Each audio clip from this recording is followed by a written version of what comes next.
اللهم صل وسلم وبارك على سيدنا وحبيبنا وشفيعنا محمد صلى الله عليه وسلم. السلام عليكم يا حبايبي، عاملين ايه؟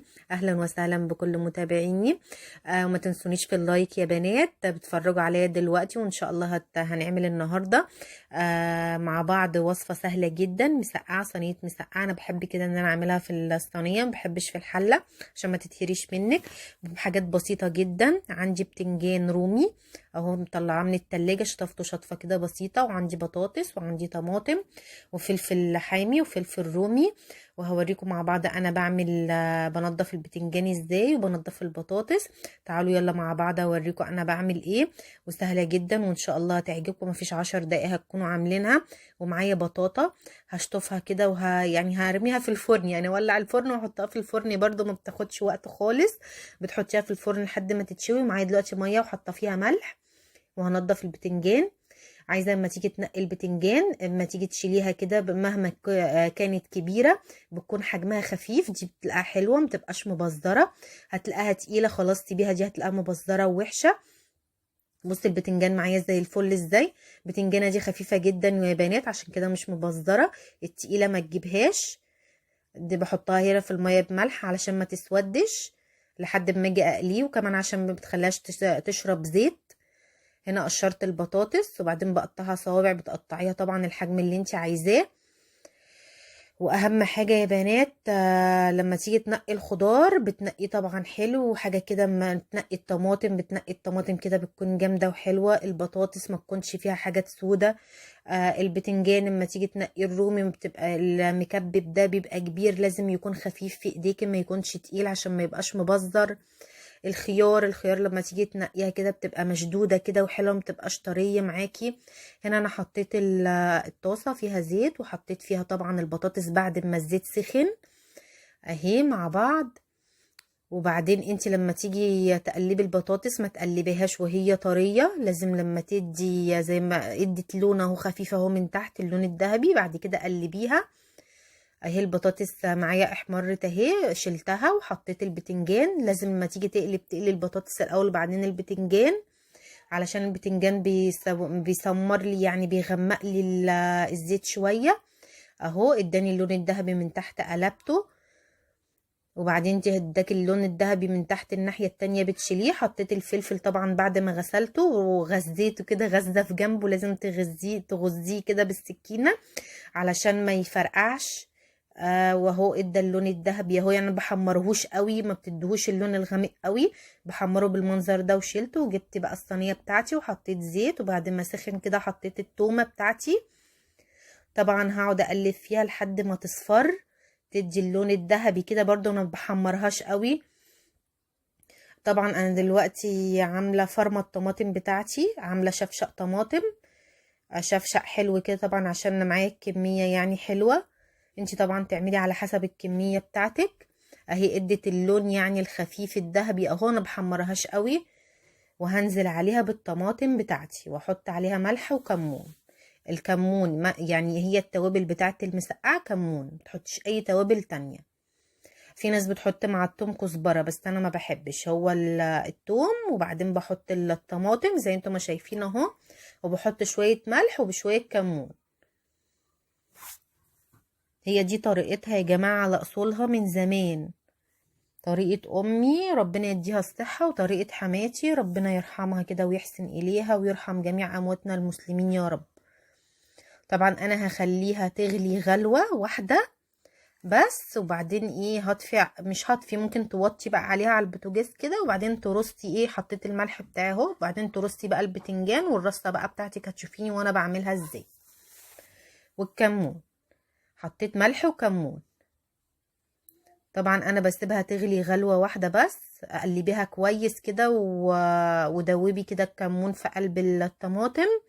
وطبعا انتي بتكوني ضايقه طبعا الملح بتاعك، وبتكوني مظبطه كده الملح بتاعك عشان الاكل بتاعك يكون طعمه حلو. هي هتغلي غلوه اهي، وهرص طبعا عليها انا مجهزه البتنجان ومجهزه البطاطس ومجهزه الفلفل بتاعي. وانتي لو عايزه تعمليها باللحمه المفرومه بتكوني معصجه لحمه مفرومه اهو. معايا بص الفلفل بالمنظر ده والبطاطس والبتنجان بتاعي اهو اللون الذهبي الجميل. هجيب الصينيه بتاعتي اهو، هرص عليها البتنجان الاول. انا هجرب ان انا هرص بالشوكة، بس طبعا هو عشان طري فخفت ان هو يتهري مني، فاهو برص اهو. لو انت بقى معصجه لحمه مفرومه عايزه تعملي، هتعملي كل ما بين راق وراق هترشي طبعا ايه شويه لحمه مفرومه، بس احنا بنحبها بيكون ايه ساده احلى يعني. بناكلها بعيش كده وبقطع جنبها خيار، بتبقى حلوه قوي. بص بدي ضغطه بسيطه كده بالمعلقه بس عشان بنزلها بس في الصلصه، وبعدين هرص عليها الفلفل بتاعي. انت لو مش حابه تحطي فلفل حامي وعندك اطفال يعني ما بتحبش الحاجات الحاميه وكده، ما تحطيش فلفل حامي، بس هو بيدي طعم المسقعه خرافه. حطي فلفل رومي بس لو هتكتفي بالرومي بس، يعني احنا بنحب السبايسي شويه، الاولاد عندي بيحبوا السبايسي.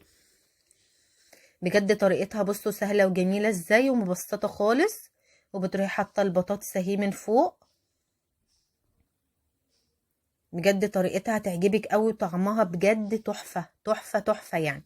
احنا كنا منها وعجبت ولادي جدا والله، والباقي بقيت احطه في التلاجة وبقينا نفطر منه.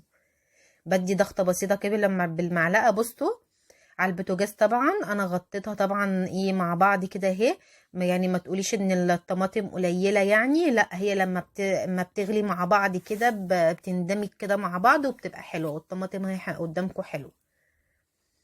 هتغطيها وتسيبيها ايه تتشرب الصوص بتاعها. ايه اتشربت اهو الصوص بتاعها. طبعا انا كنت موطيه عليها بس مش موطيه قوي، يعني نار هاديه كده وسط اهي لحد ما اتشربت كده الطماطم بتاعتها. طبعا دلوقتي البطاطس شاربه من الطماطم والبتنجان شاربه من يعني بصوا طعمها بجد خرافه. جربوها وان شاء الله هتعجبكم على ضمانتي. وتعالوا في الكومنتات قولوا لي يعني عجبتكم ولا لا، وان شاء الله يعني 100% هتعجبكم. بصوا انا بحب اعملها في الصينيه ازاي علشان اعرف ان انا لما اجي اغرفها، بصوا بغرفها ازاي عشان ما تتهريش منك. لما بتتعمل في الحله بتتهري. بصوا رصه البتنجان طالعه زي ما هي وفيها الفلفل وفوقها البطاطس، حلوه قوي وهتعجبكم ان شاء الله. بتطلعي كده زي انا ما غرفت كده بالمعلقه علشان ما تطلعهاش وتتهري. بصوا البتنجان زي الزبده، والبطاطس بجد طعمها تحفه شاربه كده من الصوص الطماطم اهو. بصوا البتنجان زبدة طعمه خرافة. ان شاء الله هتعجبكم الوصفة دي، وما تنسيش في اللايك يا بنات، ولو اول مرة تتفرجي عليا ما تنسيش السبسكرايب وفعلي زر الجرس عشان يوصلك كل جديد. اي حاجة انا بنزلها ان شاء الله توصلك. بص انا جبت العيش، بصوا باخد حتة فلفل كده طبعا عشان انا بحب الحاجة السبايسي وبحطها، وكنت مقطعة خيار جنبي. انا قلت كده ادوقها معاكم. بصوا بجد طعمها تحفة. هنا هوريكم بقى البطاطا طبعا لما تيجي انت تشويها في الفرن عشان بتكش شوية، عشان لما تلاقي فيها لحم بتختار اللي هي اللي مقلبظة شوية، دي اللي بتتشوي في الفرن عشان تلاقي فيها كده اللحم بتاعها مليان من جوه. لما بتحطي واحدة كده اللي هي الرفيعة ما بتلاقيهاش طبعا، بتتشفت كده وبتلاقيها رفيعة ما فيهاش بتبقى ايه لحم من جوه.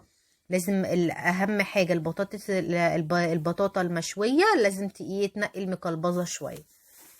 بصوا حلوه ازاي جميله جدا.